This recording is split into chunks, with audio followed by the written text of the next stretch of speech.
त्रिपुरान्तकाय त्रिकालाग्निकालाय कालाग्निरुद्राय नीलकण्ठाय मृत्युञ्जयाय सर्वेश्वराय सदाशिवाय श्रीमन्महादेवाय नमः। नमस्ते अस्तु भगवन् विश्वेश्वराय महादेवाय त्र्यम्बकाय त्रिपुरान्तकाय त्रिकालाग्निकालाय कालाग्निरुद्राय नीलकण्ठाय मृत्युञ्जयाय सर्वेश्वराय सदाशिवाय श्रीमन्महादेवाय नमः।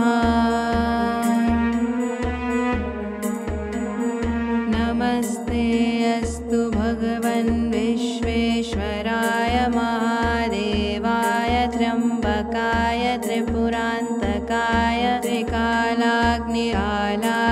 कालाग्निरुद्राय नीलकण्ठाय मृत्युञ्जयाय सर्वेश्वराय सदाशिवाय श्रीमन्महादेवाय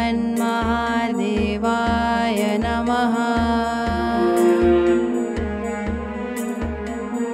नमस्ते अस्तु भगवन् विश्वेश्वराय महादेवाय त्र्यम्बकाय त्रिपुरान्तकाय त्रिकालाग्निकालाय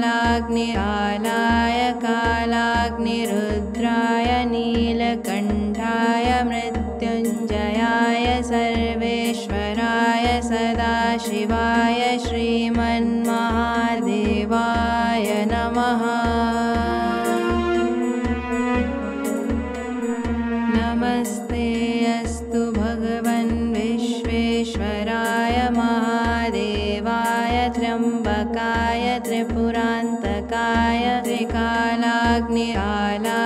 कालाग्निरुद्राय नीलकण्ठाय मृत्युञ्जयाय सर्वेश्वराय सदाशिवाय श्रीमन्महादेवाय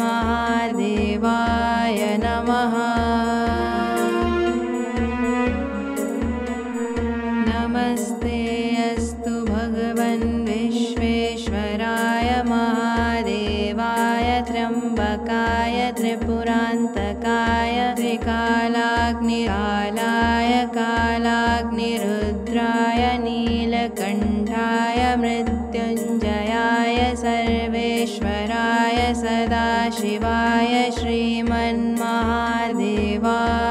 नमः।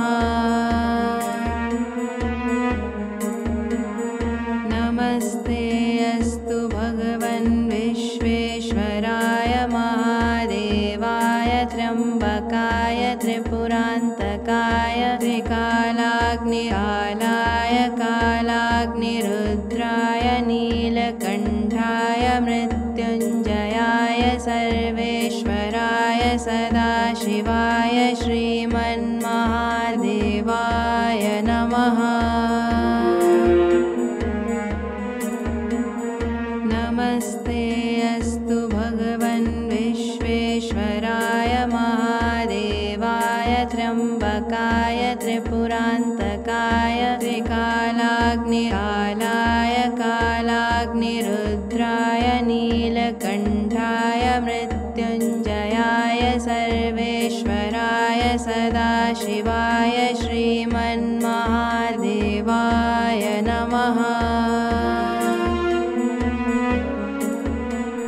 नमस्ते अस्तु भगवन् विश्वेश्वराय महादेवाय त्र्यम्बकाय त्रिपुरान्तकाय त्रिकालाग्निकालाय कालाग्निरुद्राय नीलकण्ठाय मृत्युञ्जयाय सर्वेश्वराय सदाशिवाय श्रीमन्महादेवाय नमः।